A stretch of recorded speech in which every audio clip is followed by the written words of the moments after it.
안녕하세요. 저는 절친 같은 친언니와 행복하게 살고 있는 30대 여성입니다. 언니가 아니었다면 지금의 행복한 전 존재하지 못했을 것 같습니다. 인생의 가장 큰 시련들을 겪고 나서도 온전할 수 있었던 이유는 언니 덕분이었습니다. 그 덕분에 속 시원하게 결혼 생활에 종지부를 찍게 되었죠. 지금부터 여러분께 그 험난했던 제 사연을 들려드리겠습니다.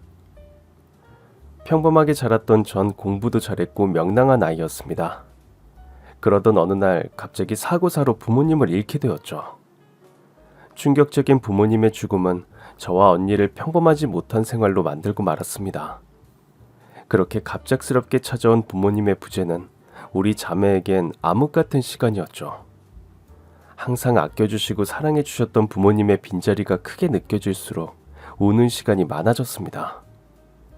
그렇게 아무것도 모르고 철없던 절, 언니는 늘 옆에서 지켜주었습니다.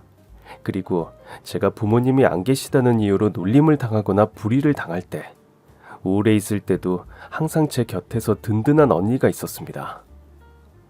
우리 자매가 미성년이었던 그 당시, 고모의 도움으로 생활하게 되었습니다.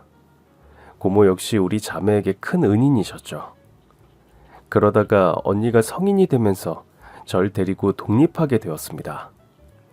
우리는 서로를 의지하며 자립했고 더욱 열심히 살아왔습니다.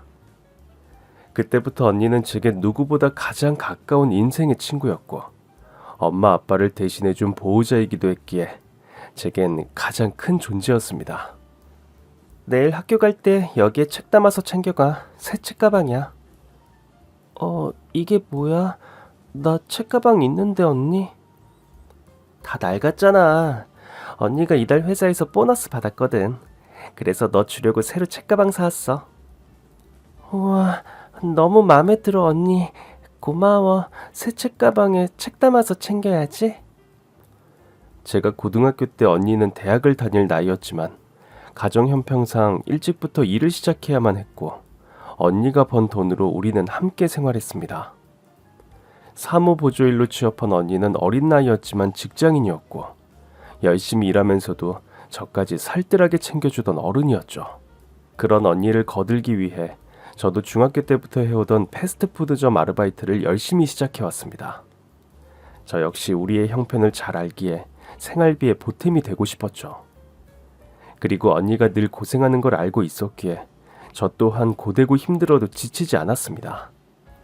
우리 두 자매는 어려운 형편에도 서로에게 가장 원동력이 되는 사이였죠. 그리고 자신을 희생하며 저를 더 생각해주던 언니는 저를 대학까지 보냈습니다. 2년제 대학에 입학하기 전 언니와 처음이자 마지막으로 정말 많이 다투기도 했습니다. 제 입장은 저도 언니와 같이 고등학교 졸업 후 돈을 벌기 위해 일을 하려던 계획이었죠. 그런데 언니는 제 생각과는 달랐습니다. 언니 입장은 저를 대학에 꼭 보내주고 싶다는 생각이었죠. 그렇게 저와 언니의 의견이 달랐기에 고등학교 3학년 내내 전 언니와 전투적으로 정말 많이 다투었습니다. 물론 지금 생각해보면 언니에게 너무나 감사한 일이 되었죠. 언니가 내 엄마야? 왜 내가 생각하는 대로 진로를 선택할 수 없게 막냐고. 막긴 누가 막아. 너 진로가 대학이 아니니까 그렇지. 고등학교 내내 공부를 그렇게 열심히 잘해왔는데 왜 대학교를 안 가겠다는 거야? 학비도 내가 보태줄 거고 너가 공부도 잘하니까 장학금도 받을 수 있잖아. 아 몰라. 난 대학교 가기 싫다고. 나도 언니처럼 빨리 사회생활 시작해서 돈부터 많이 벌고 싶단 말이야. 어차피 대학 나와도 돈 벌려는 게 목적 아니야? 시끄러. 2년제라도 좋으니 대학 가는 걸로 마음 먹고 준비해. 너 이렇게 억지 부리고 만약 대학교 계속 안 가겠다고 포기하면 언니도 너 안 보고 포기할 줄 알아? 그리고 돈부터 많이 벌 생각 말고 공부부터, 꿈부터 가지라고. 그러다 보면 돈은 다 알아서 더 많이 벌게 되는 거야. 그러니까 당장 돈 걱정 너가 할 걱정이 아니라고. 벌써부터 돈돈거려? 잘하는 공부나 할 것이지. 몰라. 나 정말 일하면서 돈 벌고 싶어서 그렇단 말이야. 대학교 가기 싫다고. 꿈도 없다고. 너가 무슨 꿈이 없어. 내가 다 아는데. 승무원 되고 싶다는 거 다 아는데 헛소리하지 말고 빨리 공부해. 사실 저는 언니 말대로 어릴 적부터 항공사 승무원이 꿈이었습니다. 그러나 부모님이 돌아가시고 나서 언니와 생활하면서부터 꿈이 있었나 싶을 정도로 그냥 학생이니까 의무적으로 공부했죠. 성인이 되면 힘든 언니 도와서 생활비를 벌어야겠다는 생각만으로 가득했습니다. 그런 제 모습을 못 견디던 언니는 늘 그 문제에 있어서 저와 긴 싸움이 되곤 했죠. 동생인 저마저 살림에 보태겠다고 돈돈거리면서 사는 것에 찌들어가는 듯 보였는지 그런 모습이 언니가 보기에 싫었던 모양입니다. 결국 전 언니와의 싸움에서 지고 말았습니다. 언니의 말대로 그리고 저의 꿈대로 항공서비스과 대학교를 가게 되었습니다. 그리고 제가 원했던 꿈을 접지 않고 항공사 승무원을 준비하게 되었죠. 그때부터 저와 언니는 정말 더 부지런히 열심히 살았습니다. 전 대학을 다니는 게 호사였다고 생각했고 그래서 더 부지런해야 한다는 강박도 생겼죠. 전 지극히 아침형 인간이 되어 학교 수업을 가기 전부터 공항에서 아르바이트를 시작했습니다. 승무원으로 취업하기 전에 좋은 기회라고 생각도 들었죠. 어쨌든 몸은 정말 피곤했지만 마음만은 행복했던 시절이었습니다. 항공사의 사무보조 일을 아르바이트로 하면서 많은 공부가 되기도 했습니다. 그런 저를 언니는 너무나 잘 되었다며 좋아했습니다. 그리고 언니는 꽤 오래 일해온 회사에서 큰 차이는 아니지만 점점 더 연봉이 많아지게 되었습니다. 우리의 형편도 점점 더 나아지고 있었습니다. 그리고 우리 자매는 주말에 하루 종일 같이 있었습니다. 주말이면 우리에게 일용한 아르바이트를 주시는 고모에게 찾아갔었죠. 고모는 우리가 어릴 적 가장 큰 신세를 지고 살았던 친인척 중에 가장 가깝게 지내던 어른이셨습니다. 가까운 동네에서 떡 장사를 꽤 오랫동안 해오셨고 고모는 우리가 어릴 때도 아르바이트를 시켜주셨습니다. 일하고 용돈을 벌도록 만들어주신 습관이었죠. 그래서 우린 여전히 주말이면 고모가 운영하시는 떡가게에서 아르바이트를 했습니다. 고모는 우리에게 어릴 때보다 아르바이트 비용도 더 많이 챙겨주셨습니다. 고모의 은혜를 생각하면 돈을 받지 않고 일을 도와드리자는 생각이었습니다. 그러나 고모는 역시 저희를 공짜로 부릴 생각이 없으셨나 봅니다. 일하는 대로 족족 하는 만큼 돈을 챙겨주셨죠. 보너스로 용돈에 반찬이며 옷가지며 도와드리러 가서 오히려 얻어오는 게 더 많았습니다. 요즘 아무리 가족이라도 고용했으면 급여를 제때 줘야지. 안 그랬다간 몰래 신고당해서 큰일 나. 신고요? 고모, 무슨 말씀이세요? 고모가 시키는 일이라면 우리는 그냥도 다 나서서 해드려야죠. 저희 절반은 고모가 다 키워주신 셈이잖아요. 맞아요, 고모. 이제 우리 아르바이트로 용돈 그만 주셔도 돼요. 저희가 갚아야 할 차례예요. 그리고 주말에 고작 서너 시간 나와서 돕는 게 전부인데 편하게 부르세요, 고모. 부모님이 사고사로 돌아가시자마자 바로 저희를 데려다 키워주신 분이 고모셨습니다. 고모가 아니었다면 우리 자매의 10대는 더욱 불행했을 거라 생각됩니다.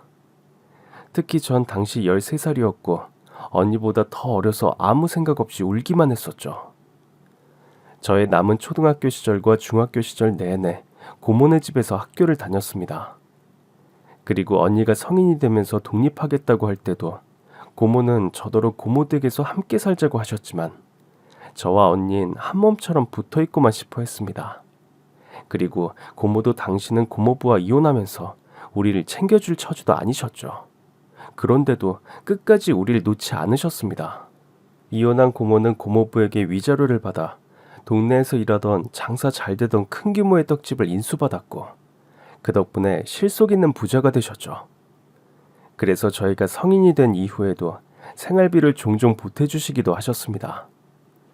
덕분에 저와 언닌 고모를 주말마다 챙기면서 가장 가까운 가족으로 지냈습니다. 식사도 함께하면서 말이죠. 다음 달부터 주말에 고모 가게 나오지 말고 넌 이제 취업 준비해. 왜? 난 아직 괜찮은데 일요일 오후부터 쭉 쉬면 피곤하지도 않아, 언니. 오늘 고모도 나와 같은 말씀하셨어.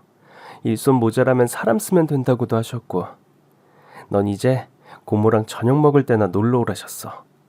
고모도 너가 공부하고 꿈을 꾸은 일을 잘해 나가길 바라셔서 그런 거니까 이해하고 말 좀 들어. 알았지? 전 언니와 고모가 항상 마음 써준 덕분에 학교 생활도 공항 아르바이트도 잘할 수 있었습니다. 그리고 한창 해가 뜨는 공항의 힐링뷰를 보면서 행복한 일상에 감사하던 시절도 있었죠. 승무원이 되었을 저를 상상하면서 말이죠. 그렇게 한참을 항공사 사무보조로 일도 하고 공부도 열심히 하던 때에 예상하지 못한 일이 벌어졌습니다. 제 인생에 첫 남자가 등장했던 거죠. 안녕하세요. 항공과 재학 중인 아르바이트생이죠? 네, 네, 안녕하세요. 항공사 사무보조 업무 오늘부터 제가 관리 담당이라서요. 처음 뵙겠습니다. 네, 잘 부탁드립니다. 항공사에서 소속으로 일하는 그를 처음 만나게 되었습니다. 시원한 이목구 위에 훤칠한 키는 첫인상에서도 호감이 생길 정도로 괜찮아 보였습니다. 그리고 제게 말을 걸어올 때마다 말투도 부드럽고 매너가 흘러넘쳐 보였습니다. 차츰 전 그를 의지하며 업무를 해나갔습니다. 그래서인지 우린 어느새 급속도로 가깝게 지낼 수 있었습니다. 학교 수업 있어요? 오늘은 점심 식사 함께 먹어요. 챙겨 먹고 학교 가세요. 네, 감사합니다. 점심 식사 먹고 가겠습니다. 오늘 볼 일이 있어서 외근 때문에 차로 넘어가야 하니까 학교까지 데려다 줄게요. 타고 가요. 가는 길이 심심하지 않고 좋겠는데요. 이른 아침부터 저와 그는 업무를 공유하면서 그렇게 몇 개월을 함께 지냈습니다. 그러던 어느 날, 그는 제가 수업 때문에 학교를 가는데 점심 식사를 챙겨주더니 학교까지 데려다 줄 시간이 있다면서 그의 차로 함께 이동하자더군요. 그리고 그날, 그는 차에서 저에게 난데없이 고백을 했습니다. 사귀고 싶다고 만나보면 좋겠다면서 말이죠. 모태솔로였던 전 너무나 당황스러웠지만 반면 호기심도 생겼습니다. 그때까지 저에게 연애는 드라마에서나 많이 봤던 게 전부여서 현실 감각이 없었죠.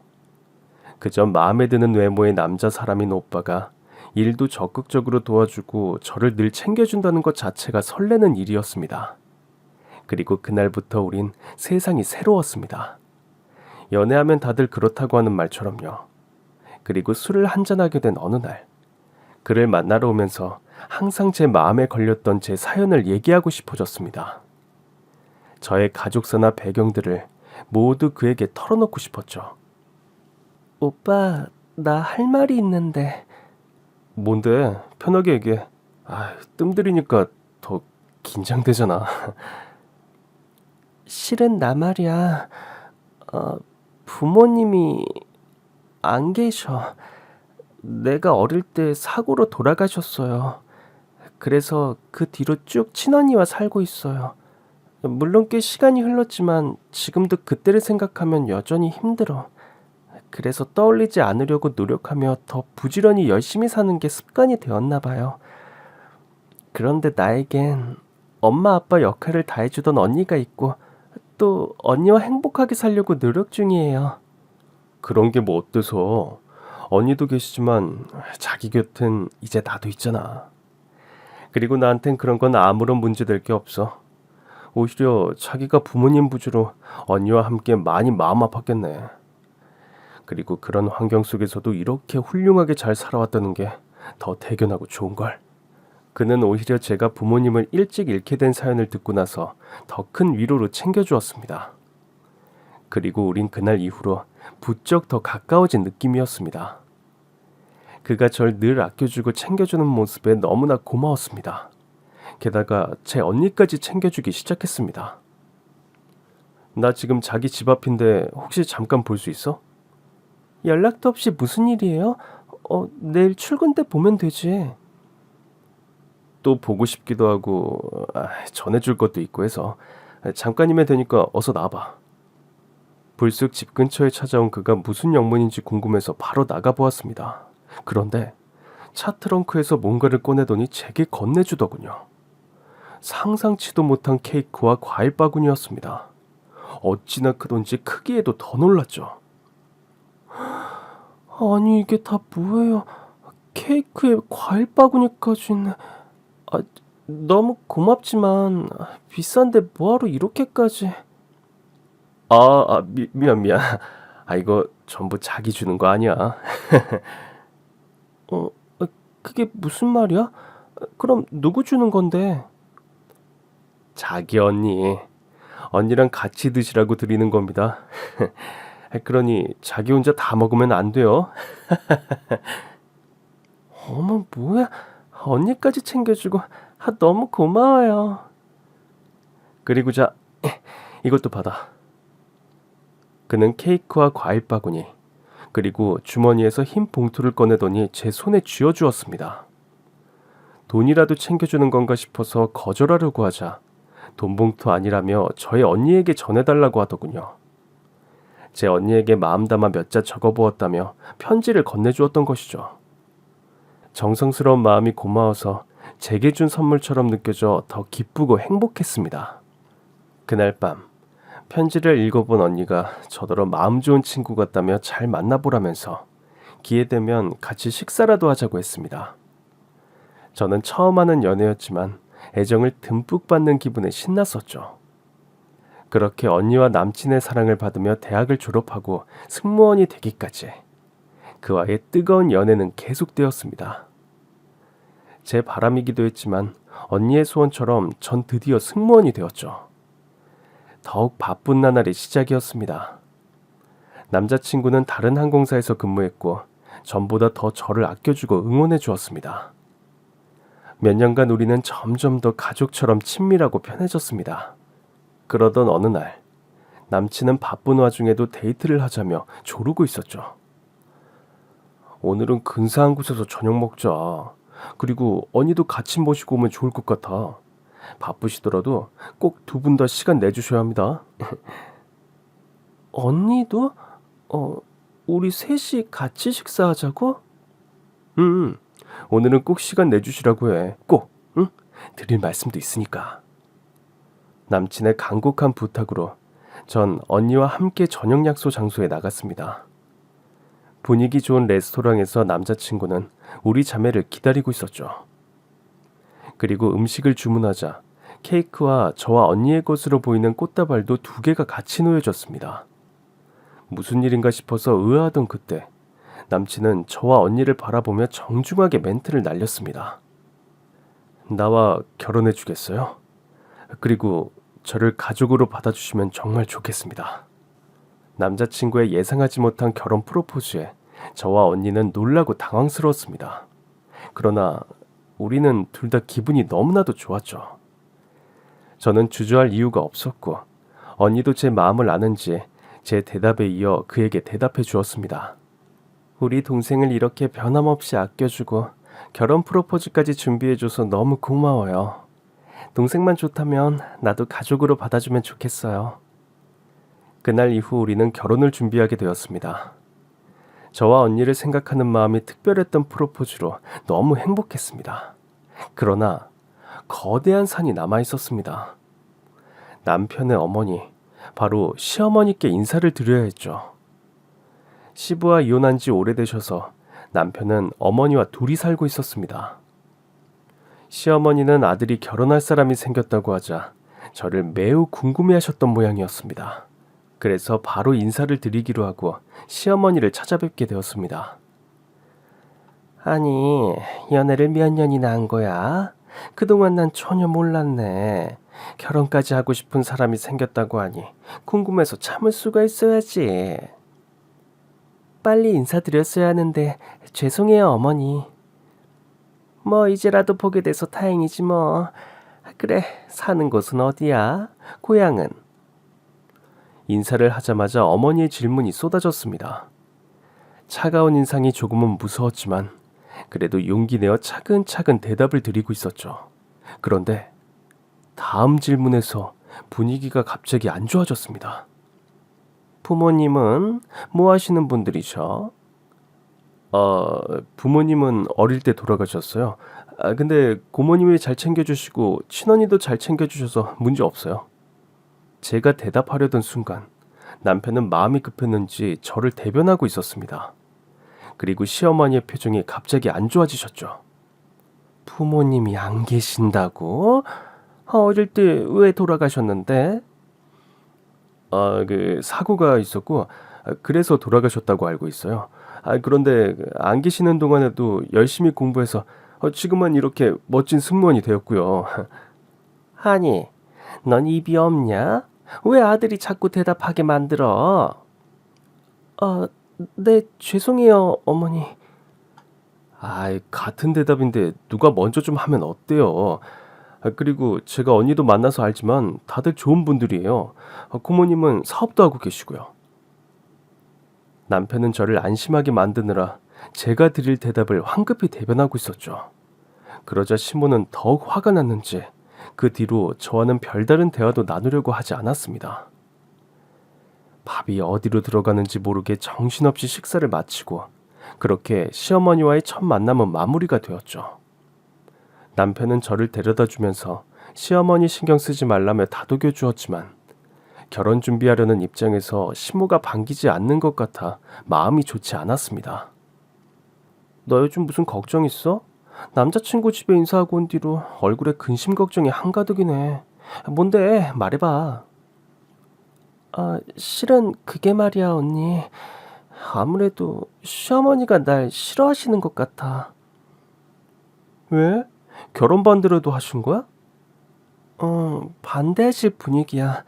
처음 인사드리러 갔는데 질문들이 너무 많아서 답변을 드리다가 우리 부모님을 여쭤보셨어. 근데 그때 남자친구가 급한 마음에 날 대신해서 다 말씀드렸더니 그때부터 별로 나랑 대화도 없고 말씀을 많이 안 하시더라고.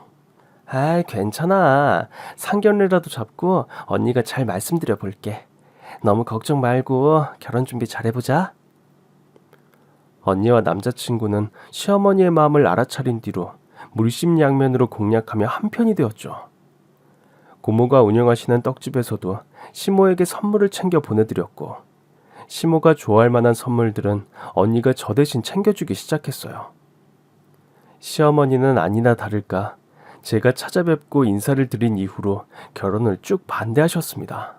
그러나 저와 남편 그리고 언니와 고모까지 적극적으로 시어머니를 설득하는 데 나섰죠. 심지어 남편과 전 월급을 탈 때마다 꼬박꼬박 시어머니에게 용돈도 챙겨드렸고 선물도 사다 드렸죠. 생신 땐 좋은 곳에 여행도 보내드렸습니다.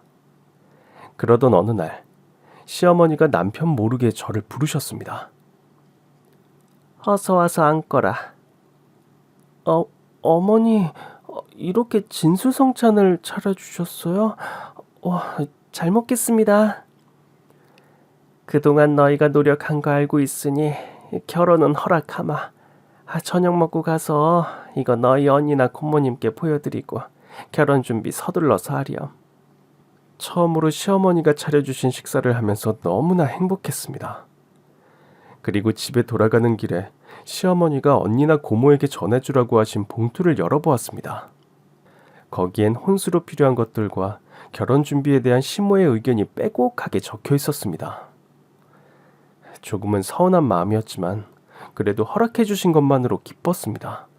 언니는 시모가 전해주신 봉투 안에 목록을 보더니 오히려 더 준비 잘해서 결혼시킨다며 좋아했죠. 대신 고모님께는 목록 받아왔다는 건 비밀로 하자고 했습니다.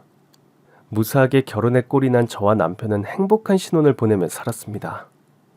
결혼 준비할 때 언니가 마련해준 집에서 저와 남편 그리고 시어머니가 함께 살게 되었습니다. 전 언니에게 항상 받기만 하며 자랐던 터라 언니가 빚을 지며 마련해준 집이기에 극구 거절하고 말렸지만 언니는 그게 자신이 마지막으로 꼭 해주고 싶은 일이라며 일을 저지르고 말았죠. 시모는 그런 저의 언니와 제 속사정은 신경 쓰지 않고 넙죽 좋아라 하며 마련된 새 집에서 함께 살게 되었습니다. 전 언니의 마음을 알고 남편에게 부탁했습니다. 언니가 마련해준 집 대출에 보태서 돈을 내자고 말이죠. 그러나 언니는 한 번도 저희가 주는 돈을 받지 않았습니다. 미안했지만 언니의 마음에 보답하기 위해 남편과 저는 다툼 없이 행복하게 잘 사는 모습을 보이자 다짐했었죠. 그렇게 행복한 나날들만 이어지고 결혼한 지 1년. 우리는 슬슬 아이를 갖기 위해 2세 계획을 하고 있었습니다. 여보, 오늘 어머님이 친구분들이랑 여행 다녀오시기로 해서 공항에서 배웅해드리기로 했어. 그래? 고마워. 그럼 내가 자기 데리러 갈게. 퇴근하면 그때쯤 시간이 맞을 거야. 오랜만에 둘이 오붓하게 지내겠는데 데이트도 좀 하고 들어갈까? 에이그, 데리러 와주면 나야 고맙지만 집에 가서 집안일이 태산입니다. 드라이브나 하고 들어가요. 내가 도와줄게. 일주일이나 엄마도 안 계신데 우리 둘만의 시간을 이대로 그냥 보낼 순 없지. 그리고 오늘 무슨 날인지 알아? 무슨 날인데? 자기 생일도 아니고 무슨 날이지? 에헤이, 저렇게 나보다 더 무심하다니까. 우리 결혼기념일이잖아. 기념 파티라도 해야지. 그날 저녁, 여행 가시는 시어머니 배웅을 마친 전 데리러 오겠다는 남편을 기다리고 있었습니다. 그런데 퇴근이 늦어진다는 남편의 연락만 계속 받는 상황이 되었죠. 여보세요? 여보, 나 그냥 택시 타고 집에 갈게. 계속 여보 기다리다가 집에 가 있는 게 더 빠르겠어. 미안해. 그럼 먼저 집에 들어가 있어. 갑자기 야근을 하게 되는 바람에 늦네. 미안해, 여보. 대신 내가 들어가는 길에 맛있는 거 사갈게. 알았지? 남편과 통화를 마치고 택시를 탔습니다. 결혼 후 행복한 시간만 계속되나 싶었는데 그날 밤 저에게 불행이 찾아오고 말았습니다. 음주운전을 하던 차량이 역주행으로 제가 타고 있던 택시를 정면 충돌한 사고였습니다. 전 그 사고로 인해 뇌수술을 하게 되었습니다. 그리고 수술의 부작용으로 인해 반신마비라는 장애를 얻게 되었습니다. 모든 것이 한순간에 벌어진 일이었습니다. 승무원이라는 직업도, 신혼을 즐기던 신부도, 겨우 사랑받게 된 며느리도 아무것도 아닌 상태가 되어버렸죠. 정신을 차려보니 수술 때문에 머리도 보기 흉하게 빡빡 밀게 된 저를, 반신을 움직이지도 못하는 저를 언니가 지켜주고 있었습니다. 이것 좀 먹자. 정신 차려야 돼. 아무것도 걱정 말고 일단 기운부터 차려야 살지. 그런 저의 모습과 언니를 보면서 병원에 있는 동안 계속 울기만 했습니다. 그리고 급격하게 우울증까지 찾아왔죠. 언니, 내 남편은 어딨어? 전화는 한 거야? 병원에 안 온 거야? 내 말 오해 말고 잘 들어. 너 남편이랑 시모한테 전화해서 이미 상황을 설명했고, 너 남편도 충격을 받았는지 일 마무리하고 온다더니 바쁜지 계속 통화만 했어. 그리고 너희 시어머니는 여행 가셨다는 이후로 연락이 안 되더라. 일단 너가 정신을 차려야 해. 언니가 있으니까 걱정 말고, 응?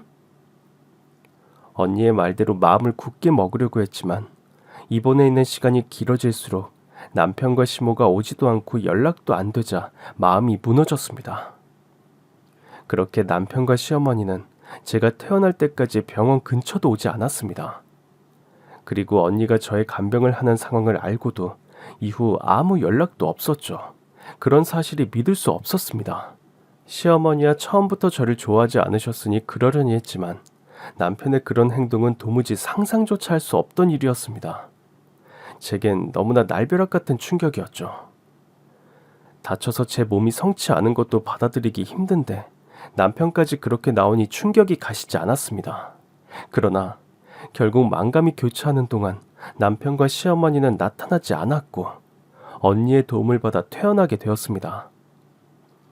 집에 도착해서 언니의 부축을 받아 거실로 들어서는데 아이러니하게도 남편과 시모는 과일을 깎아 먹고 있었습니다. 더 어이없는 것은 제가 들어오는 모습을 보고도 모르는 사람처럼 대하는 그들의 태도였죠. 특히 시어머니는 절 무슨 벌레 쳐다보듯이 했고 그런 시모의 눈빛만으로도 너무나 큰 상처를 받았습니다. 그리고 옆에 있던 남편은 저를 쳐다보며 언니의 눈치를 살피기 시작했죠. 저는 순간 욱했지만 그들과 더 이상 대화를 나눌 마음도 없었습니다. 사고가 난 경위는 이미 언니가 설명해서 알고 있는데도 병문안은커녕 집에 돌아온 측의 냉담한 태도까지 도무지 이해할 수 없었습니다. 언니도 냉담한 그들에게 더욱 냉담해졌습니다. 저를 부축해서 방으로 데려다 주던 그때 시모의 혼잣말에 언니는 참고 있던 마음을 터뜨렸습니다. 아이고, 저렇게 쓸모없게 돼서 돈은 어떻게 번대? 나한테 돈 쓰느라 애써서 봐줄만 했구만. 아유, 이제 어쩌냐 저꼴로. 언니는 시모의 말을 듣고는 황급히 저와 함께 있던 방에서 전투적으로 시모한테 뛰쳐나가더니 시모와 처음으로 한바탕 난리를 치며 다투게 되었습니다. 뭐라고 했어요? 방금 뭐라고 나불거렸냐고? 아니, 사람이 다쳐서 위급한데 가족이라는 것들이 병원 근처에도 안 온 주제에 그게 지금 할 소리야? 아, 이제 참으세요. 제가 다 잘못했어요, 처형. 정말 정신없이 바빴고 너무 충격이어서 못 간 것도 사실이에요. 앞으로는 제가 다 챙기고 할 테니 오늘만 제발 참고 가세요. 당신도 그러는 거 아니지? 그렇게 좋다고 쫓아다니면서 프로포즈 할 땐 언제고, 결혼 1년 만에 이런 사고가 났는데 어떻게 인간이 그럴 수 있지? 그렇게 양심 없이 굴면 그게 어디 인간이야? 야, 너 어디 어른한테 말버릇이 그 모양이니? 아무튼 부모 없는 것들이 티내네. 근본 없는 것들과는 상종할 게 아니라니까. 예, 내가 뭘 했어. 분명히 티 날 거라고 했잖아. 아휴, 결혼도 겨우 시켜줬구만. 이게 무슨 난리냐고, 재수없게. 아니, 우리 아들이 뭘 잘못했다고 그래? 어린 년이 멀쩡한 우리 아들 꼬셔서 결혼 반대에도 사정사정해서 허락했더니. 어른? 어른 같은 소리 하고 있네. 어른이면 어른답게 행동을 좀 하시던지. 돈만 밝히고 속물인 거 티내느라 결혼 전에 갖고 싶은 거 전부 혼수 목록까지 써서 주는 게 어른이세요? 그 목록보다 더하게 챙겨다 바치니까 결혼 허락한 거잖아. 인간이면 인간답게 좀 살아야지. 그렇게 사시면 결국 천벌 받아요. 야, 너 말 다 했어? 아니, 아직 다 못했는데? 왜요? 더 욕 드시고 싶으세요? 난리가 나는 상황 속에서도 전 방 안에서 꼼짝 못하고 듣기만 해야 했습니다. 참견하러 나갈 수도 없어진 제 모습이 더욱 처량하고 한심하게 느껴졌습니다. 그런데 그때 남편의 한 통의 카톡을 받고는 황급히 언니를 어르고 달래서 내보냈습니다. 그리고 언니가 없자 절 2층 다락방으로 가 있으라며 수선을 피우기 시작했습니다. 나 지금 몸 움직이기 힘들어. 내 등에 업혀봐, 어서. 왜 그러는데? 나 지금 방에서 쉴 거야. 나 좀 그냥 내버려둬. 지금 설명할 시간이 없어. 이따 얘기할 테니까 고집 부리지 말고 내 등에 좀 업혀봐. 영문을 알 수 없던 전 남편 등에 업힌 채 2층 다락방에 던져지듯 갇히게 되었습니다. 언닌 남편의 힘에 떠밀려 집 밖으로 내쫓아지게 되자 저에게 계속 전화를 걸었습니다. 다행히 주머니에 있던 핸드폰을 꺼내어 언니와 통화하게 되었습니다. 내 말 잘 들어. 내가 사고도 처리하고 일도 보고 다시 올 테니까 정신 차리고 있어. 알았지? 너 남편 새끼도 그렇고 시모도 다 가만 안 둘 거니까. 이제부터 너도 더 독하게 마음 단단하게 먹어. 알았지? 언니 고마워. 어서 일 보고 와. 나는 좀 쉬고 싶어, 언니. 알았어.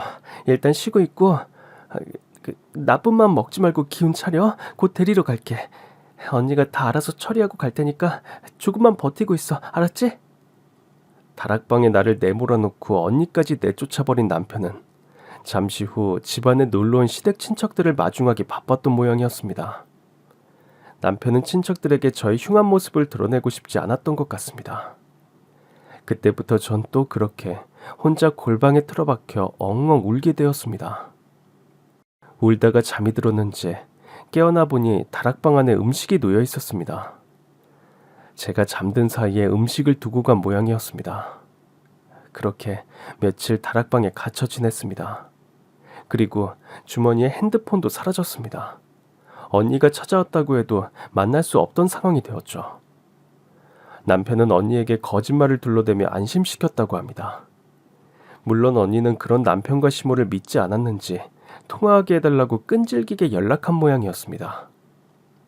정신도 피폐해져 있던 어느 날 다락방에서 풀려나 방에서 방치되듯 놓여져 있었습니다. 그때 어디선가 들려오는 벨소리에 겨우 몸을 추스르고 남편이 숨겨둔 서랍에서 제 핸드폰을 찾아 전화를 받게 되었습니다. 어떻게 된 거야? 너 무사한 거야? 오늘도 연락 안 되면 경찰들과 찾아가려던 참이었어. 언니, 나 지금 방 안에서 전화 찾아 받았어. 다락방에 며칠 숨겨지듯 갇혀있다가 이제는 방이야. 걱정 마. 내가 한마디도 없이 계속 조용히 있으니까 겁이 난 건지 남편이 방으로 옮겨주고 나가버렸어. 밥은 먹은 거야? 굶기고 그런 거 아니지? 밥은 챙겨줘. 걱정 마, 언니. 나도 정신 차리고 있으니까 곧 기회 봐서 집으로 와, 언니. 그래, 알았어. 일단 내 얘기 잘 들어봐. 언니, 지금 울어? 나 괜찮다니까. 아니야, 안 울어, 내 동생. 내가 너 안 지키면 누가 지키겠어. 음주 사고 낸 그놈 보험사 상대로 우리가 이겼어. 너 그렇게 만든 새끼 말이야. 감옥 간대. 정말? 언니가 고생했네. 사고 일까지 처리해 주느라 미안하고 고마워, 언니. 나도 나지만 고모가 많이 도와주셨어. 그러니까 걱정 마. 고모가 지금 너 상황 다 알게 되셔서 사고 낸 그 자식이랑 너 남편이랑 시모까지 가만 안 둘 생각이야. 그러니까 너도 마음 단단히 먹어. 언니, 난 이제 남편이고 뭐고 다 싫어. 이 집에서 나가고 싶은 마음뿐이야. 그래, 알아. 그리고 우리 보험금 15억 8천만 원 나오고 평생 병원비랑 재활비용까지 보상하라고 판결 났으니까 이제 다 잘 풀릴 거야. 너만 알고 있어? 정말? 정말이야? 다행이다, 언니. 그 돈 받으면 언니 다 보탰어. 나 때문에 언니만 고생이잖아. 난 그냥 하루빨리 이 집에서 나가고 싶어. 너가 그 집에서 왜 나가?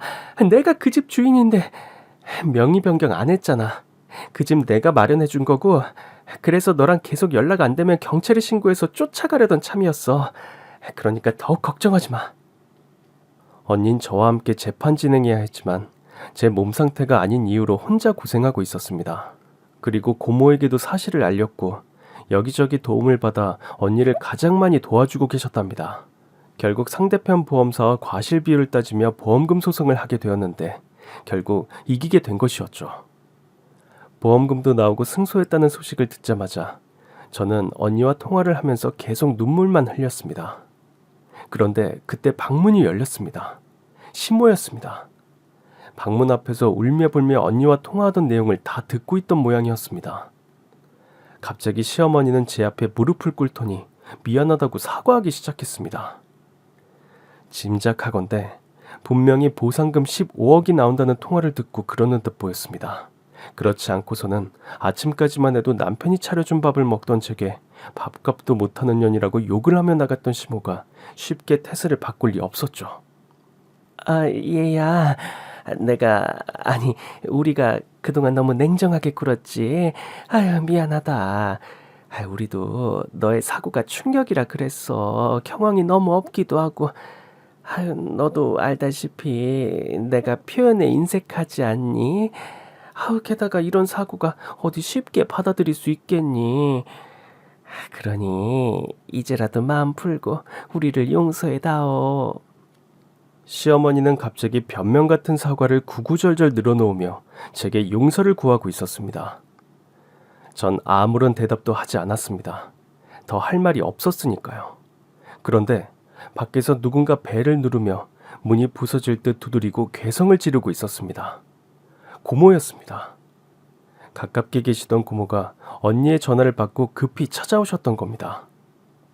시모는 그 상황에 문을 열어주지 않을 수 없었죠. 그리고 고모가 집 안에 들어오자 시모는 저를 잘 보살펴온 사람처럼 행세하기 시작했습니다. 연기하지 마. 내가 다 알고 왔으니까. 아니, 우리 조카들을 괴롭히다 못해 등쳐먹으려고 수작들을 부리고 있었던 거야, 이 노인네가? 이제 말씀이 지나치네. 우리 며느리 내가 여태 방에서 보살피고 있던 거 안 보여요? 시모의 말 같지도 않은 대답이 끝나기도 전에 언니까지 쳐들어왔습니다. 집 안으로 뛰쳐들어온 언니는 시모에게 들이대면서 난장판을 만들어 놓았습니다. 시어머니 역시 당황해서 어찌할 바를 모르고 있었습니다. 게다가 옆에 계시던 고모도 언니를 거들어 악질 시모에게 겁을 주고 있었습니다. 내가 어른이라 좋게 말씀도 드렸고 그동안 사달라는 거 달라는 용돈 다 보태서 물심양면으로 바쳐드렸는데도 고마운 줄도 모르는 노친네야. 내 동생 시모니까 욱해도 내가 몇 번이고 참아드렸는데 더 이상은 절대 참아줄 수가 없네 이 노친네야. 늙는 꼴도 흉한데 마음이라도 곱게 늙으셔야지. 그러고도 인간이야? 언니는 방 안에 있던 직에 달려와서 저를 업고 나오더니 재활병원에서 재활하며 지내자고 차에 저를 태웠습니다. 그리고 시모에게도 2번 다시 우리 얼굴 볼 생각도 하지 말고 보상금 1원이라도 노릴 생각하지 말라며 윽박질렀죠. 이 노친네야, 돈 때문에 내 동생한테 매달리는 꼴 한 번만 더 보이면 그땐 내 손으로 진짜 다 죽여버릴 거야. 시모는 언니의 살기 가득 품은 눈에 겁을 먹었는지 서성이고만 있었습니다. 그리고 뒤이어 고모가 한마디 더 거들었죠. 이봐요 아줌마, 이 집도 내 조카 명의의 집이야. 내 쫓기 전에 짐 싸서 순순히 나가. 안 그러면 경찰 불러서 험한 꼴 보게 만들 테니까. 시어머니는 아무 말도 못하고 멍하니 우리 가는 모습만 보며 망연자실하고 있었습니다. 그날 그렇게 한바탕 소동이 벌어지고 저는 언니와 고모의 도움으로 재활원에서 생활하게 되었습니다. 저도 건강을 회복하기로 큰 마음 먹고 새로운 인생을 받아들이기로 했죠. 쉽진 않았지만 언니를 생각하면 당연히 그래야만 했습니다. 그리고 그날부터 남편은 쉴 새 없이 제게 계속 전화하기 시작했습니다. 너무 화가 나서 저도 계속되는 전화를 받으며 쌍욕을 퍼부었습니다. 여보 제발 끊지 마. 내 얘기 한 번만 들어줘. 야, 너 아직도 나한테 할 말이 있냐? 할 말은 내가 해야 하는 거 아니야? 그렇게 살지 마. 사랑하는 마음 변할 수도 있겠지만 사고로 한순간에 상황이 변했다고 그렇게 냉대할 수가 있어? 나를 아주 인간 취급도 안 하면서 껍데기만 신경 쓰는 돈만 밝히는 쓰레기들. 그렇게 살면 넌 얼마나 잘 살 수 있을 것 같니? 넌 인생이 항상 행복하기만 할 거라고 생각하니? 인간 같지도 않은 쓰레기들. 여태 몰라본 내 탓이지. 앞으로 연락은 물론 얼씬도 하지 마. 인간 말종들아. 벌레만도 못한 것들. 남편은 그 후로도 제 말에는 아랑곳하지 않고 계속 전화를 걸어왔습니다.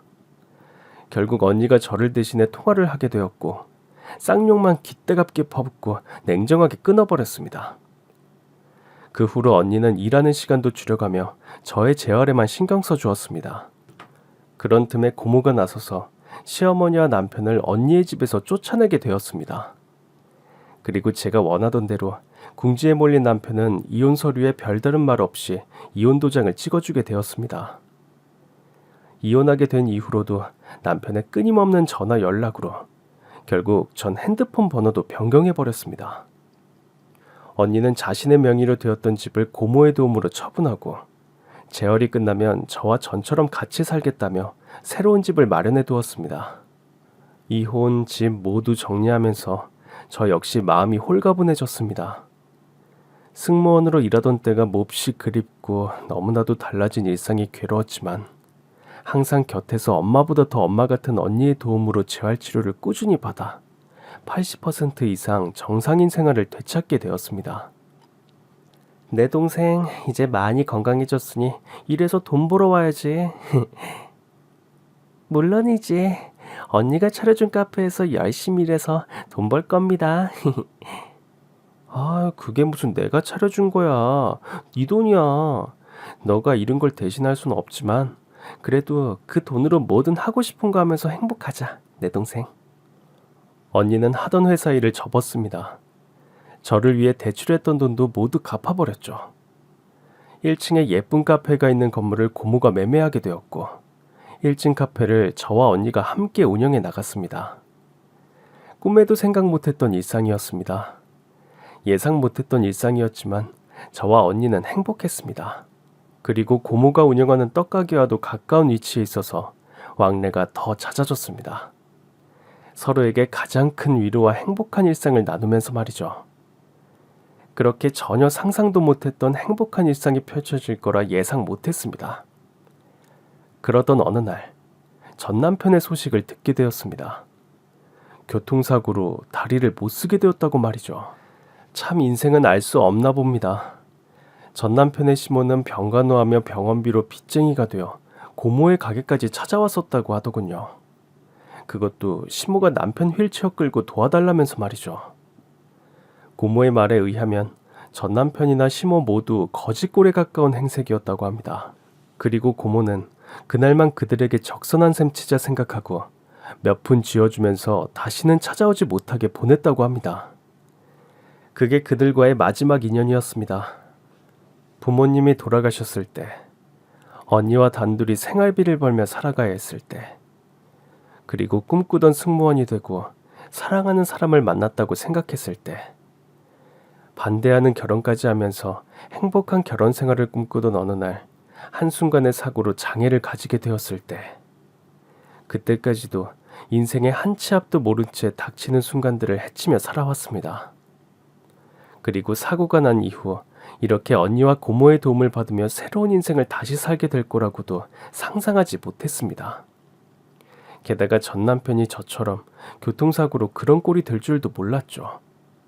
지나온 날들을 회상하면 참 많은 생각이 듭니다.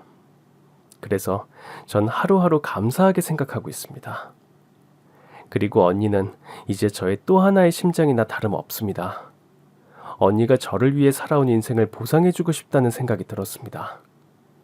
매일 행복하고 감사하게 살고 있는 저를 보며 요즘 언니는 그게 가장 행복하다고 하는 사람이니까요. 저도 앞으로 언니를 챙기는 일이 제 행복이라고 생각하며 살아가려고 합니다.